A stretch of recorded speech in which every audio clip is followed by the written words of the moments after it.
Hi, എല്ലാവർക്കും സ്വാഗതം. ഗലത്തി, നമ്മൾ ഗലത്തി എന്ന് പറയുന്ന വേർഡ് ഡെയിലി ഉപയോഗിക്കുന്ന സംഭവമാണ് അല്ലേ. ഡെയിലി ഉപയോഗിക്കുന്ന ഒരു വേർഡാണ്. അപ്പോൾ ഗലത്തി എന്ന് പറഞ്ഞാൽ ഒരു സ്ത്രീലിംഗ ശബ്ദമാണെന്ന് ആദ്യം ഓർക്കുക. ടീക്കെ. മേരി ഗലത്തി, എൻ്റെ തെറ്റ്. ഉസ്കി ഗലത്തി, അവൻ്റെ തെറ്റ് അല്ലെങ്കിൽ അവളുടെ തെറ്റ്. ടീക്കെ.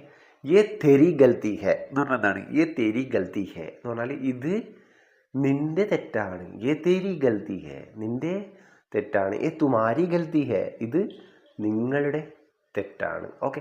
അപ്പോൾ മുझे പതാ ഹെ കി, എനിക്കറിയാം. എന്താണ് കി യേ മേരി ഗലത്തി ഹെ, എനിക്കറിയാം. മുझे പതാ ഹെ കി യേ മേരി ഗലത്തി ഹെ, എനിക്കറിയാം ഇത് എൻ്റെ തെറ്റാണ് എന്ന്. മേരി ഗലത്തി ഹെ, ഞാനൊരാണാണ്, പക്ഷെ ഞാൻ പറയുമ്പോൾ മേരി ഗലത്തി ഹെ എന്ന് പറഞ്ഞു. കാരണം എന്താണ്?